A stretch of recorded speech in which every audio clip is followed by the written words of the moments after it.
Terima kasih, selamat pagi.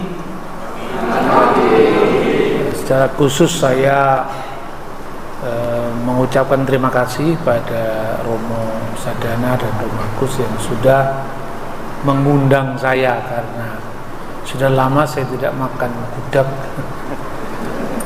Ketika ke Jogja itu mesti makan gudeg manggar. Gudeg manggar itu sudah lama saya tidak makan itu. Nah, saudara-saudara, hari ini kita akan berbagi dalam pengalaman iman. Bagaimana umat Kristiani hidup di tengah-tengah keragaman budaya, keragaman perspektif, sudut pandang agama-agama satu dengan yang lain. Sebetulnya kalau kita berbicara tentang Indonesia itu, kita punya keunikan sendiri, karena jauh sebelum negara-negara lain, zamannya perang salib saja kita sudah punya Bhinneka Tunggal Ika. Bhinneka Tunggal Ika itu kan sebetulnya awalnya itu bukan sekedar unity in diversity, kita berbeda-beda tetapi satu, lalu kemudian ditarik ke ranah sosial politik. Tetapi Bhinneka Tunggal Ika itu lahir dari dialog teologis agama-agama. Jadi pada zaman Majapahit itu ada dua agama yang dominan, aliran Siwa dalam Hinduisme dan Buddha. Tetapi ada agama-agama kecil yang juga diakui. Lalu jauh sebelum zaman itu, friksi-friksi agama itu sudah muncul. Borobudur dan Prambanan itu dibangun karena untuk menunjukkan keberdampingan Siwa dan Buddha. Jadi Borobudur itu mewakili agama Buddhisme, dan itu pernah mengalami ketegangan ketika Rakai Panangkaran itu pindah agama, sehingga yang Hindu itu mulai merasa dinomorduakan. Lalu pada zaman Rakai Pikatan yang menikah dengan Pramudia Wardani, dibangunlah Candi Prambanan. Itu sejarah yang sebetulnya berbicara tentang nyaris konflik yang memecah dunia kuno saat itu. Lalu pengalaman kemajemukan dalam hidup bersama inilah puncaknya dihayati pada masa Majapahit. Maka seloka itu lengkapnya Roenika Datu Winuwus Wara Buddha Wiswa Beniki Rakwa Ring Apan Kenaparwanosen Mangka Jinat Walawan Siwa Tatwa Tunggal Bhinneka Tunggal Ika Tanhana Dharma Mangroa. Lengkap itu. Jadi Siwa dan Buddha itu memang berbeda, kira-kira seperti itu. Lalu bagaimana sekilas mau disama-samakan, memang yang hakikatnya Siwa dan hakikatnya Buddha itu tunggal adanya. Jinatwa lawan Siwa Tatwa, jadi the essence of Jina and the substance of Buddhism, Hinduisme itu tunggal. Bhinneka berbeda-beda itu tunggal ika, sesungguhnya tunggal adanya.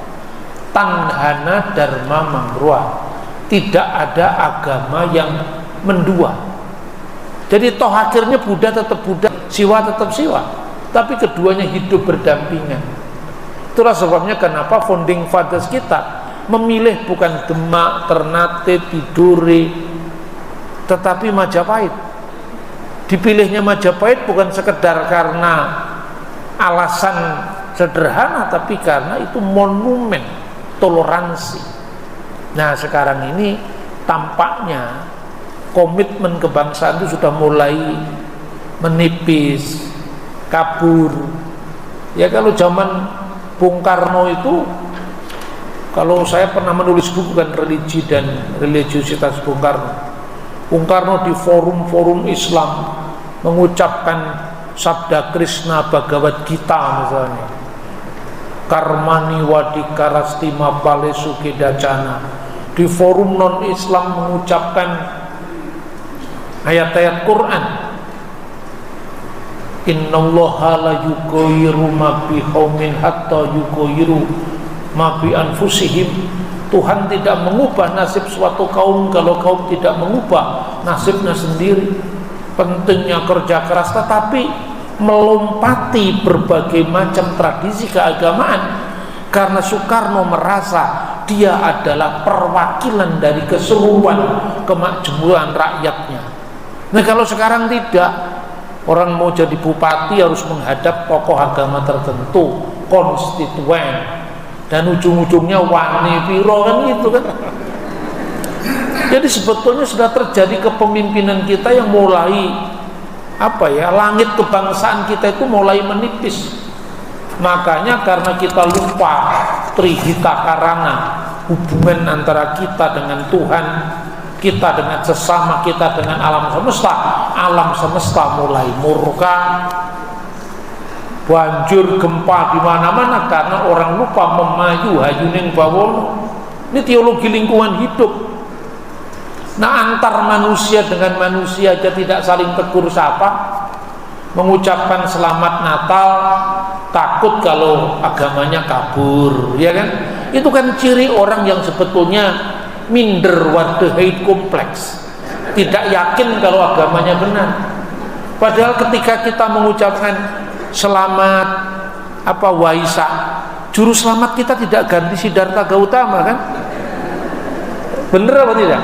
Begitu juga kita mengucapkan selamat Idul Fitri, kekatolikan, kekristenan tidak akan berubah.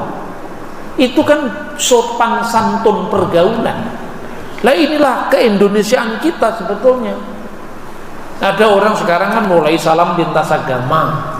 Di zamannya Pak Jokowi, salam salve, assalamualaikum, om swastiastu. Itu baik, sekalipun kepanjangan sampai waktunya habis. Terus kemudian ada yang menanggapi, kalau kami orang Islam tidak bisa mengucapkan salam kan nggak apa-apa. Ya nggak apa-apa Pak. Nah, itu kalau kambing mengembek, kucing meong-meong kan bahasanya berbeda. Jadi kucing tidak perlu jadi kambing, kambing tidak perlu jadi kucing, kucing tidak perlu jadi ayam misalnya, petok-petok misalnya. Itu betul, tetapi itu baru tahap koeksisten. Kita saling ada, tidak saling mengganggu. Tetapi dialog yang sejati adalah dialog yang berani berbicara tentang perbedaan. Ya kan? Dialog yang sejati itu dialog yang berani mengungkap bahwa kita memang berbeda, tapi dengan beda itu kita tidak perlu bertengkar. Kita tidak sama, tetapi kita bisa bersama-sama. Itu tingkat yang kedua, ini yang namanya proeksisten. Bukan sekedar saling ada tanpa saling mengganggu. Kelasnya seperti sesama biskota dilarang saling mendahului. Tetapi tidak, kita ini saling membutuhkan. Bukan sekedar saling bertegur sapa, tapi saling membutuhkan. Ketika bencana alam terjadi di mana-mana sekarang, apakah orang tanya, kamu paroki mana? Kamu gereja apa? Oh, saya agamanya Katolik, saya agamanya Buddha. Budanya aliran apa? Kan tidak seperti itu. Inilah wilayah bersama. Tetapi dalam keperbedaan itu kita bisa menyuarakan, saya bangga jadi orang Katolik, yang lain saya bangga menjadi seorang Muslim. Itu tidak saling menafikan. Jadi ingat apa yang saya sampaikan. Kalau Anda mengucapkan selamat Idul Fitri atau selamat Waisak, juru selamat kita tidak pernah ganti. Sama dengan Anda mengatakan, Mas, selamat menempuh hidup baru ya. Ya tak? Apa istrinya jadi istri kita? Enggak lah. Jadi Kenapa takut mengucapkan selamat Natal? Kami tidak mau mengucapkan selamat Natal karena itu lahirnya Yesus Kristus yang adalah Tuhan. Hari ini telah lahir bagimu Juru Selamat, yaitu Kristus Tuhan di kota Daud. Sementara kami hanya mengakui Yesus itu jadi Nabi. Ya tak? Sama dengan selamat menempuh hidup baru ya. Saya mengakui istrimu adalah istrimu karena itu cantik bagimu, bukan cantik bagi saya, kan gitu kan? Masa gini aja nggak paham-paham? Terus saya teringat Gus Dur. Gus Dur bilang begini, di Quran ada ucapan selamat Natal, itu yang ngomong Gus Dur bukan saya. Pak Quraisy Shihab juga ngomong begitu. Wassalamu alayya yauma wulitu wa yauma amutu wa yauma ub'atsu hayya. Sejahteralah saya ketika saya dilahirkan. Kata Nabi Isa, ketika saya mati dan ketika saya dibangkitkan hidup kembali. Nah, dalam Islam bangkit hidup kembali itu bukan bangkit hari ketiga. Ini kebangkitan pada hari kiamat. Nabi Isa itu nanti, meskipun sekarang versinya masih berbeda-beda. Ada Nabi Isa yang sekarang langit kedua. Ya, waktu Nabi Muhammad Mi'raj itu katanya bertemu. Itu kan wilayah iman. Saya tidak perlu mengintervensi keyakinan saudara muslim, tapi ada yang mengatakan Yesus itu sudah mati, asal tidak mati di kayu salib, entah di mana. Ya sudah, itu kan urusannya Islam. Ada yang mengatakan, teman-teman Ahmadiyah, Yesus kuburannya di Srinagar di Pakistan. Itu juga bukan urusan kita. Seperti misalnya kalau istrimu punya problem dengan keluarganya, kita tidak usah ikut-ikut. Tapi iman kita tidak akan pernah diganggu atau dipengaruhi atau kita terpengaruh olehnya, terlepas dari tetangga kita setuju atau tidak setuju dengan iman kita. Inilah iman yang teguh. Iman yang teguh itu tidak terganggu karena opini orang. Maka sering saya katakan, dasar-dasar iman Kristiani itu yang pertama adalah tentang keesaan Tuhan yang dihayati dalam ketritunggalan Maha Kudus. Itu yang sering disalahpahami kan. Yang kedua adalah pribadi Sang Kristus itu sendiri. Kristus itu kan sepenuhnya Allah sebagai Sang Sabda yang kekal, yang sudah ada sebelum segala sesuatu ada, dan sepenuhnya manusia ketika berinkarnasi turun ke dunia dan dilahirkan oleh Santa Perawan Maria. Maka kalau dikatakan Yesus itu putra Allah, maknanya itu sejak zamannya Santo Ignatius dari Antioquia, itu muridnya Rasul Petrus sendiri mengatakan bahwa kita punya tabib agung, yaitu Yesus Kristus, yang ek theos ke ek Marias, yang dilahirkan dari Allah sekaligus dilahirkan dari Maria. Jadi konteks tentang Kristus yang duwinatur, sepenuhnya Allah sepenuhnya manusia, itu bukan baru muncul pada konsili Nicea tahun 325 yang kemarin diperingati oleh Paus Leo, didampingi oleh patriark-patriark gereja timur, bahkan seluruh aliran Kristen di Turki kemarin. Ya, tetapi sejak awal dari zamannya para rasul, ketika kitab suci perjanjian baru itu dilahirkan oleh gereja, dan kemudian generasi kedua murid-muridnya para rasul seperti Santo Clement dari Roma, Santo Ignatius dari Antioquia, Santo Polikarpus dari Smyrna, itu semua meninggalkan dokumen bagi kita. Jadi ketika kita memotong Alkitab dan kemudian kita lepaskan dari konteks apostoliknya, kita sendiri yang rugi, karena kesinambungan historisnya jadi terputus. Ibarat Anda belajar Republik Indonesia langsung zaman Prabowo, banyak yang bolong, iya kan? Nah ini saudara-saudara, jadi pentingnya kita beriman itu dengan menjaga kesinambungan apostolik kita dari zaman awal. Seperti Ignatius dari Antioquia, dia sudah mengatakan Kristus itu lahir dari Allah, artinya dia putra Allah. Tapi Yesus lahir dari manusia, sebagai manusia dari Santa Perawan Maria.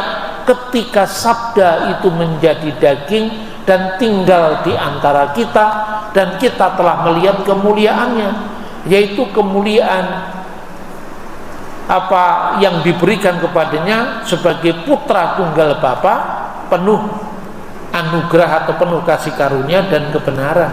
Maka ketika dikatakan Yesus itu putra Allah, tidak perlu ada bidan,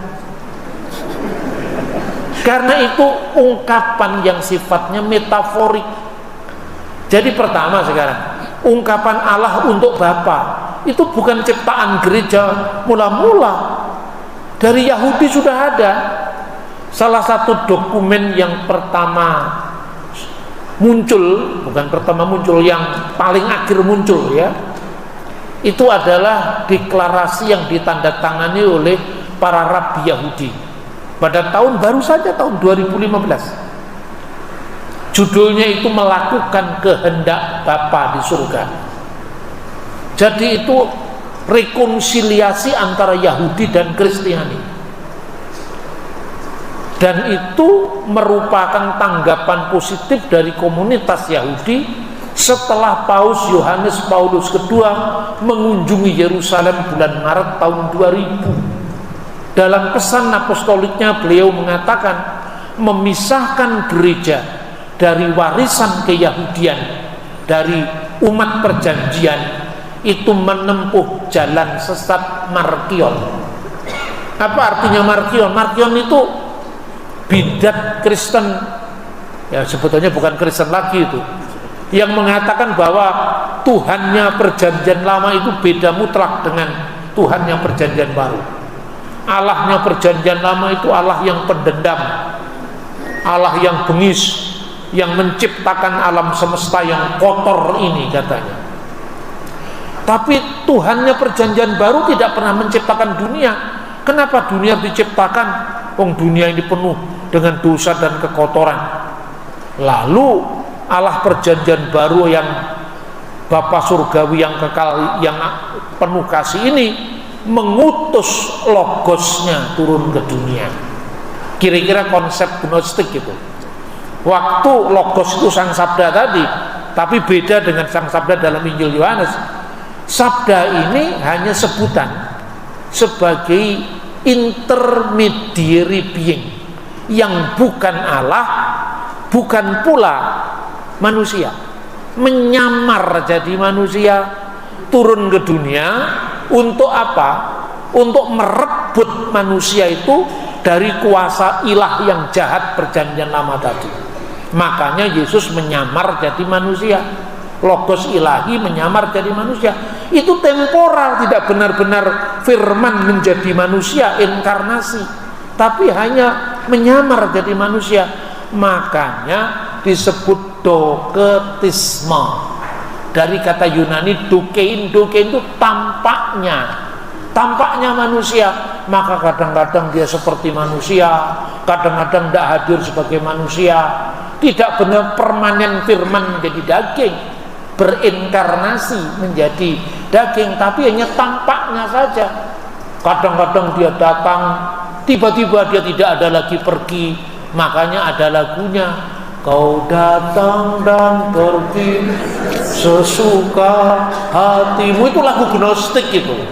Jadi kira-kira gambarannya supaya Anda ingat gnostik seperti itu. Rasul Yohanes kemudian menanggapi itu. Ketika dia menulis Injil itu atas desakan murid-muridnya di Efesus. Mumpung saksi mata masih hidup, lalu dia menulis Injilnya pada waktu yang paling akhir di masa tuanya di Efesus, setelah kitab Wahyu. Lalu surat-surat Yohanes itu menegaskan apa? Siapakah antikristus itu?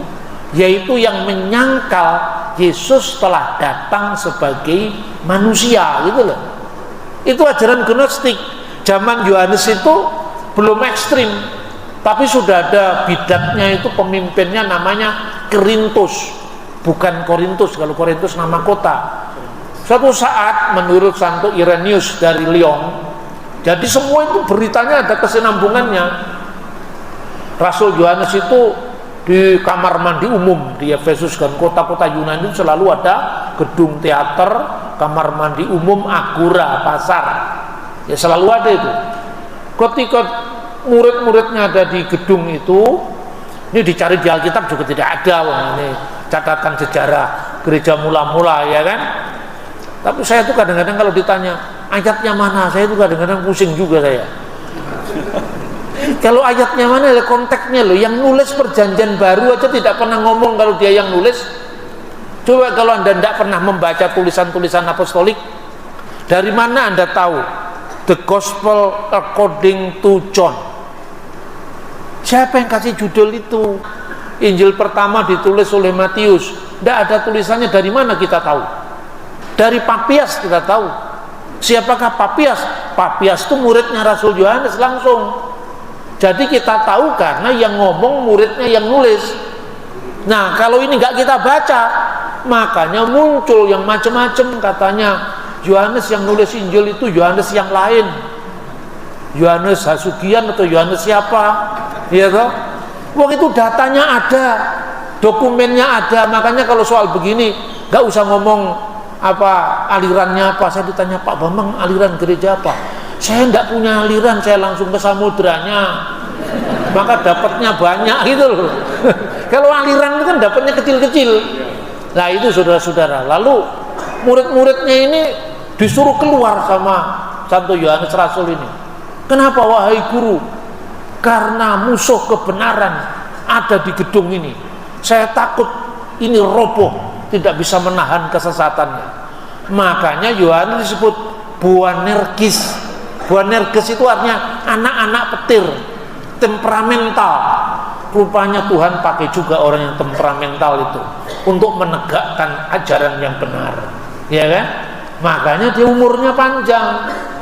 Rasul-rasul yang lain kan mati duluan.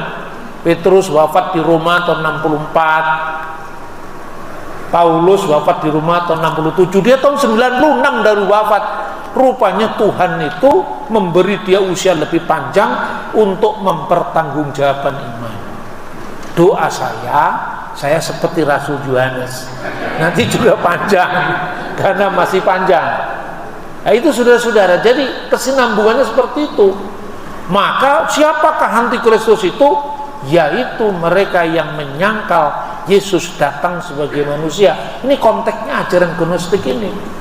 Pada abad kedua muncul lagi namanya doketisme. Salah satu pentolannya namanya Markion tadi. Markion itu malah ingin memisahkan Allah PL dan Allah PB. Lalu muncul lagi namanya Basilides. Basilides itu dari Alexandria, bidat juga. Dia mengatakan karena firman tidak benar-benar jadi manusia, dia hanya menyamar jadi manusia. Bagaimana mungkin bayangan bisa disalib? Lalu dia bikin teori. Lalu siapa yang disalib itu? Yang disalib itu ya dicari orang-orang di Romo Sadana, tidak ada di peristiwa itu. Yang lain-lain juga tidak ada.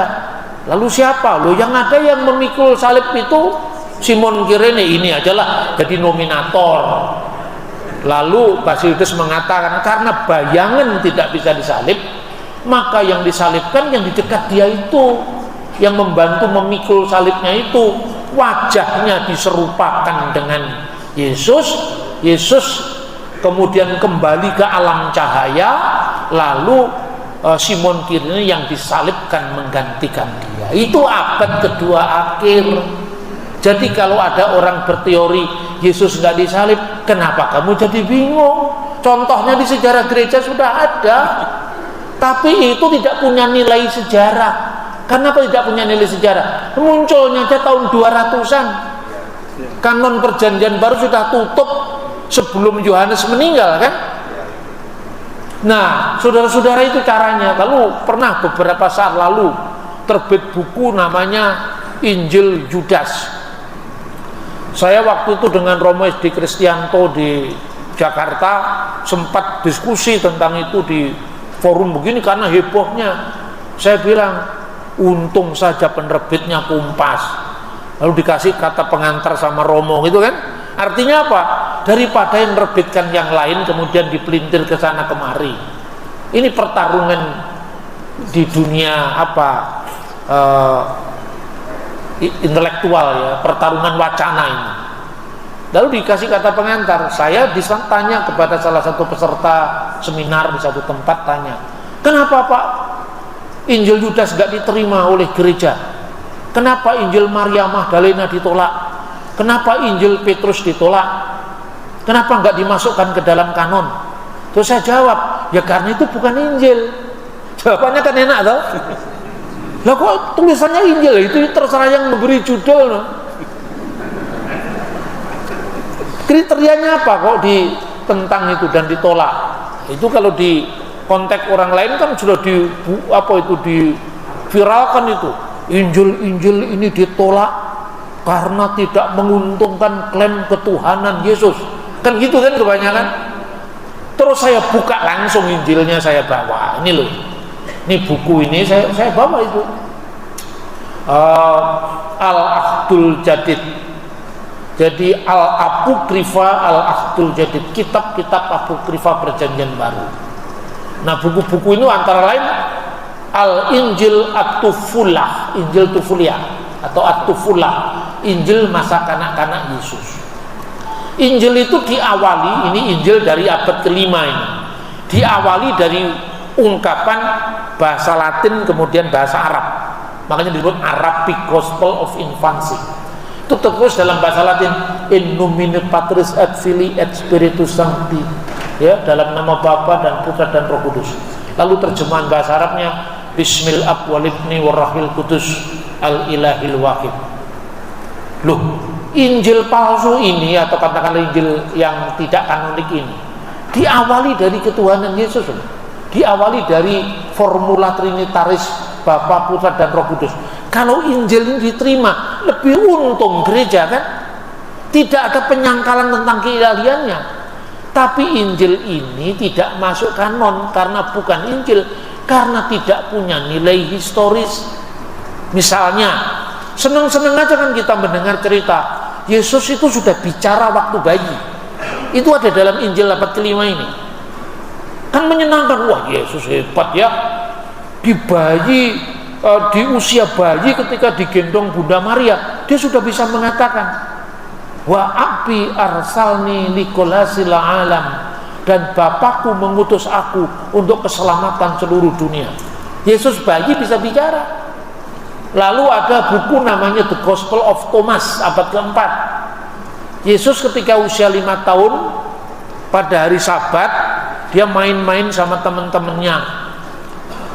Lalu ambil tanah lempung dibentuk seperti burung merpati, lalu ditiup jadi burung beneran, burung merpati. Itu gara-gara apa?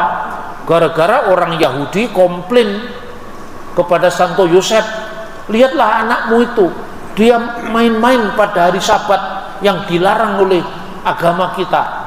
Lalu Santo Yosef datang kepada Yesus kecil tadi, kamu kenapa selalu menyusahkan kita, nak? Lalu Yesus membuat yang patung burung-burungan yang dia bikin itu, dia tiup bener-bener terbang jadi burung sungguhan. Loh, ini kan menguntungkan kita kalau kita mau gaib-gaiban toh. Tapi kenapa gereja menolak?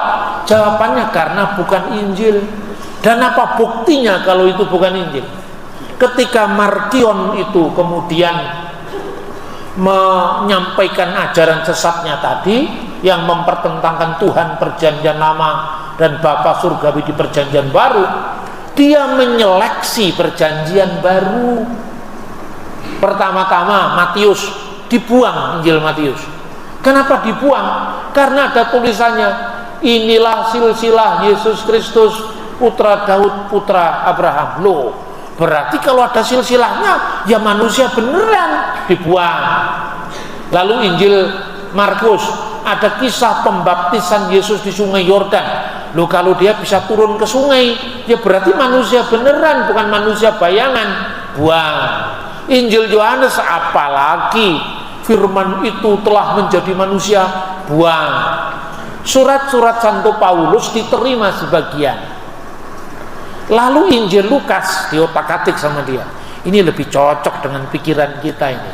Tapi ketika dia membaca ayat pasal 1, ada gambaran berita malaikat Gabriel pada Bunda Maria melahirkan seorang anak laki-laki ketika dia perawat.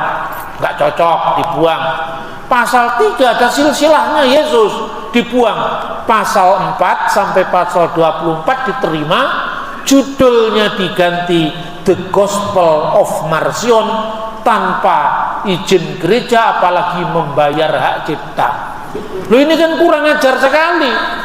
Otomatis gereja yang punya otoritas karena melahirkan kitab suci, maka bertindak, muncullah embrio kanonisasi Alkitab Perjanjian Baru yang namanya kanon muratori. Pertanyaannya sekarang, kalau Injil Maria Magdalena memang sudah ada pada masa itu, kalau Injil Petrus, Injil Thomas sudah ada pada saat itu, kenapa Markion tidak menggunakan Injil-Injil itu? Kan itu lebih menguntungkan pikirannya, karena sama-sama gnostiknya. Kenapa harus membaca Perjanjian Baru? Inilah keuntungan kita membaca sejarah. Maka Santo Irenaeus dari Lyon, siapa dia? Wafat tahun 202. Muridnya Santo Polikarpus dari Smyrna, wafat tahun 156. Ya kan? Santo Polikarpus dari Smyrna, muridnya Santo Yohanes Rasul, wafat tahun 96. Yohanes Rasul, muridnya Yesus, naik ke surga, wafat tahun 33 Masehi. Cocok apa enggak? Hitung coba. Nenek saya wafat tahun 96. Ibu saya wafat tahun 2024. Saya wafat seperti Rasul Yohanes nantinya, lebih panjang. Alur waktunya cocok. Bapak Ibu yang saya paham, alur waktunya cocok, nggak usah jauh-jauh. Berteologi itu nggak usah terlalu rumit-rumit. Cocokkan dengan kehidupan sehari-hari. Kakek kita, nenek kita wafat tahun berapa, ibu kita tahun berapa, paman kita tahun berapa, itu sejaman. Lalu ayahnya, ibunya ibu kita sejaman. Itu kan runutnya bisa. Luar biasanya Santo Polikarpus, Santo Irenaeus meninggalkan catatan lengkap untuk kita. Nah itu malah nggak dibaca. Jadi Irenaeus tadi yang cerita tentang Yohanes ketemu dengan Kerintus di kamar mandi umum Efesus itu. Lalu Markion ini ketemu dengan Polikarpus sejaman. Ditanya, "Bapak masih ingat saya?" Apa kata Santo Polikarpus? "Tentu saja aku ingat, karena kamu adalah anak sulung setan." Jadi dia itu lembut, tapi kalau sudah urusan ajaran dia tegas. Jadi seperti yang disampaikan dalam Konsili Vatikan II, Nostra Aetate, bahwa kita ini tetap harus bersaksi, mewarta tanpa harus melukai, dalam suasana dialog, suasana berbagi, tapi tidak kehilangan jati diri. Nah itu kanonisasi. Saya kira itu catatan-catatan kita supaya mengantarkan pada diskusi yang lebih gayeng. Matur sembah nuwun.